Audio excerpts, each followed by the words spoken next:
ബഷീർ, ഇതിലിപ്പോൾ ഇങ്ങനെയൊരു നാടകീയമായിട്ടുള്ള ഒരു കസ്റ്റഡി എടുക്കൽ ആവശ്യമുണ്ടായിരുന്നു എന്നുള്ളത് തന്നെയാണ് ചോദ്യം. അതായത് ഈ ഡോക്ടർ ഫസൽ ഗഫൂറിനെ പോലെയുള്ള ഒരാളാണ്. അപ്പോൾ പക്ഷേ പലതവണ നോട്ടീസ് നൽകിയിട്ടിരുന്നു. സ്വാഭാവിക നടപടി അനുസരിച്ചുള്ള നോട്ടീസ് നൽകലുണ്ട് ആദ്യഘട്ടത്തിൽ. അതെല്ലാം നൽകിയ ശേഷവും ഹാജരാകാത്തതിനെ തുടർന്നുണ്ടായ ഒരു നീക്കമാണ് ഇതെന്നാണ് മനസ്സിലാക്കാൻ സാധിക്കുന്നത്. അപ്പോൾ അതിനുശേഷം ഉണ്ടാകുന്ന ഒരു ചോദ്യം ചെയ്യൽ അതടക്കമുള്ളത് ഒക്കെ ഒരു സ്വാഭാവിക നടപടി തന്നെയാണ്. എങ്കിൽ പോലും ഇങ്ങനെയൊരു കസ്റ്റഡി എടുക്കുന്നതിലെ ആ നാടകീയതയാണ് അതിൽ എടുത്ത് പറയുകയും വേണ്ടത്. ഇനിയിപ്പോൾ കൂടുതൽ അന്വേഷണത്തിന് ശേഷമോ അല്ലെങ്കിൽ അതിനുശേഷമുള്ള നടപടികൾക്ക് ശേഷം മാത്രമേ വീണ്ടും കസ്റ്റഡിയിൽ എടുക്കുമോ എന്നടക്കമുള്ള കാര്യങ്ങൾ അറിയാനും സാധിക്കുകയുള്ളൂ.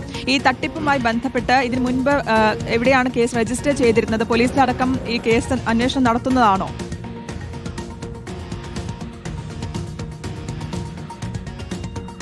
നിലവിലെ സാഹചര്യത്തിൽ നമുക്ക് ലഭിക്കുന്ന വിവരപ്രകാരം കോഴിക്കോട് കേന്ദ്രീകരിച്ച് നടത്തിയ MES പ്രഖ്യാപിച്ച ഒരു പദ്ധതിയായിരുന്നു. ഒരു സൂപ്പർ സ്പെഷ്യാലിറ്റി ആശുപത്രി കോഴിക്കോട് കേന്ദ്രീകരിച്ച് നഗരത്തിൽ തന്നെ തുടങ്ങുമെന്നുള്ളത്.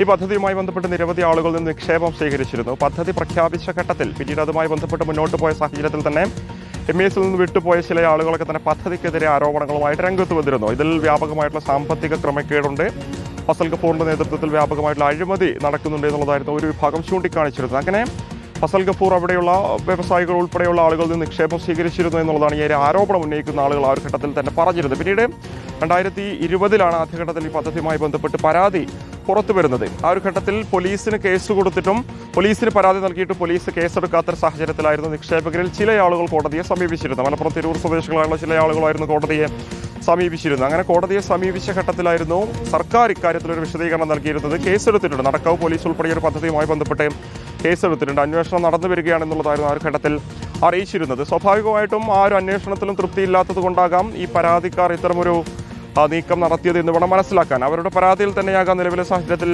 ED ഇപ്പോൾ ഇത്തരമൊരു നടപടി എടുത്തിരിക്കുന്നത് എന്നുള്ളതാണ്. അല്ലാതെ മറ്റെന്തെങ്കിലും തരത്തിലുള്ള ആരോപണങ്ങളോ സാമ്പത്തിക ക്രമക്കേടുകളോ MESുമായി ബന്ധപ്പെട്ട ഏതെങ്കിലും സ്ഥാപനങ്ങൾക്കെതിരെ, ആരോഗ്യ സ്ഥാപനങ്ങൾക്കെതിരെ എന്ന് തന്നെ ഇതുവരെ പുറത്തു വന്നിട്ടില്ല. ഒരു പക്ഷേ മറ്റെന്തെങ്കിലും പുതിയ സംഭവങ്ങൾ ഉണ്ടായിട്ടുണ്ടോ എന്നറിയില്ല. അങ്ങനെ എന്തെങ്കിലും പരാതി ലഭിച്ചതാണോ EDയുടെ ഒരു നടപടിയിലേക്ക് നയിച്ചത് എന്നുള്ളത്. നിലവിലെ സാഹചര്യത്തിൽ നിക്ഷേപ തട്ടിപ്പുമായി ബന്ധപ്പെട്ട പരാതി തന്നെയാണ് ED ഈ ഫസൽ ഗഫൂറിനെ ചോദ്യം ചെയ്യാൻ കാരണമായി മാറിയത് എന്നുള്ളതാണ് നമുക്ക് മനസ്സിലാക്കാൻ സാധിക്കുന്നത്. എന്തായാലും ED ഉദ്യോഗസ്ഥർ വ്യക്തമാക്കുന്ന ഏകദേശം 3-ലധികം തവണ ഈ പരാതിയുമായി ബന്ധപ്പെട്ട് വിശദീകരണം ചോദിക്കുന്നതിന് വേണ്ടി ഫസൽ ഗഫൂറിനെ ബന്ധപ്പെടുന്നു, ഉദ്യോഗസ്ഥർക്ക് മുമ്പിൽ ഹാജരാക്കണമെന്ന് ആവശ്യപ്പെടുന്നു, ഓഫീസിൽ എത്തിച്ചേരണമെന്ന് പറഞ്ഞിരുന്നു. പക്ഷേ ഒരു തരത്തിലുള്ള മറുപടിയും ലഭിച്ചിരുന്നില്ല. അല്ലെങ്കിൽ ഇന്ന തീയതിയിൽ സ്പെസിഫിക്കായി ഹാജരാകുമെന്ന മറുപടിയൊന്നും തന്നെ ലഭിച്ചിരുന്നില്ല. അത്തരമൊരു പശ്ചാത്തലത്തിലായിരുന്നു ഇന്നലെ അദ്ദേഹം ഒരു വിദേശ യാത്രയ്ക്ക് ശ്രമിക്കുന്നത്. സ്വാഭാവികമായിട്ടും ഒരു കേന്ദ്ര അന്വേഷണ ഏജൻസിയുടെ ഒരു പരാതിയുമായി ബന്ധപ്പെട്ട് അന്വേഷണം നടക്കുന്ന വേളയിൽ വിദേശത്തേക്ക് പോകാനുള്ള ശ്രമം അന്വേഷണത്തെ ഉൾപ്പെടെ ബാധിക്കുമെന്നുള്ളത് കൊണ്ടാകാം ED അദ്ദേഹത്തിൻ്റെ ആ ഒരു യാത്ര റദ്ദ് ചെയ്യുന്നത്. യാത്രയുമായി ബന്ധപ്പെട്ട ബാക്കി സുരക്ഷാ ക്രമീകരണങ്ങളൊക്കെ തന്നെ പൂർത്തിയായി ഇമിഗ്രേഷനിലേക്ക് കടന്ന സമയത്താണ് ED ഉദ്യോഗസ്ഥർ അവിടെ എത്തിച്ചേരുന്നതും യാത്ര പോകാൻ അദ്ദേഹത്തിന് യാത്ര ചെയ്യാൻ സാധിക്കില്ലെന്നൊരു വിവരം പറയുന്നു. പിന്നീട് അദ്ദേഹത്തെ കസ്റ്റഡിയിലെടുത്ത് ചോദ്യം ചെയ്യുകയും ചെയ്തിരിക്കുന്നത്.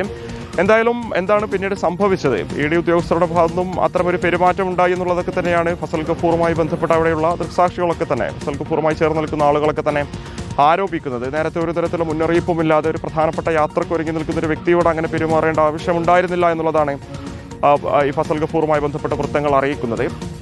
എന്തായാലും എന്താണ് EDയുടെ ഭാഗത്ത് സംഭവിച്ചത് അതിലുൾപ്പെടെ ഒരു വ്യക്തത കൈവരേണ്ടതുണ്ട്. ഈ പദ്ധതിയുമായി ബന്ധപ്പെട്ട ക്രമക്കേടിൽ മാത്രമാണോ ED പരിശോധന നടത്തുന്നത് അല്ലെങ്കിൽ അന്വേഷണം നടത്തുന്നത് എന്നുള്ളതാണ് ഇനി നമുക്ക് സ്ഥിരീകരിക്കേണ്ടത്. അല്ലാതെ MESുമായി ബന്ധപ്പെട്ട മറ്റേതെങ്കിലും സ്ഥാപനങ്ങൾക്കെതിരെ എന്തെങ്കിലും പരാതി ഉണ്ടായിട്ടുണ്ടോ, അത്തരം പരാതിയുടെ കൂടി അടിസ്ഥാനത്തിലാണോ അന്വേഷണം നടക്കുന്നത് എന്നുൾപ്പെടെയാണ് ഇനി പുറത്തു വരേണ്ടത്. എന്തായാലും ഇന്നോ നാളെയായിട്ട് തന്നെ ED ഉദ്യോഗസ്ഥർക്ക് മുമ്പിൽ ED ഓഫീസിൽ തന്നെ ഫസൽ ഗഫൂർ എത്തിച്ചേരുമെന്നുള്ളത് നമുക്ക് മനസ്സിലാക്കാൻ സാധിക്കും. ഓക്കെ, വ്യക്തമാണ്. എന്തായാലും MES സ്ഥാപനങ്ങളിലെ സാമ്പത്തിക ഇടപാടുമായി ബന്ധപ്പെട്ടുള്ള പരാതി, ഇതുമായി ബന്ധപ്പെട്ടാണ് ഈ EDയുടെ നടപടി ഉണ്ടായിരിക്കുന്നത്. നെടുമ്പാശ്ശേരി വിമാനത്താവളത്തിൽ വെച്ചായിരുന്നു കസ്റ്റഡിയിലെടുത്തത്. വളരെ നാടകീയമായിട്ടുള്ള ഒരു കസ്റ്റഡിയിലെടുക്കലായിരുന്നു എന്നാണ് മനസ്സിലാക്കാനും സാധിക്കുന്നത്. എന്തായാലും ചോദ്യം ചെയ്ത ശേഷം വിട്ടയച്ചിട്ടുണ്ട്. മറ്റ് നടപടികൾ എന്തൊക്കെയാണെന്ന് പിന്നീട് അറിയാൻ കഴിയും. മുബഷീർ പി. അക്ബർ ആണ് വിശദാംശങ്ങൾ നൽകി.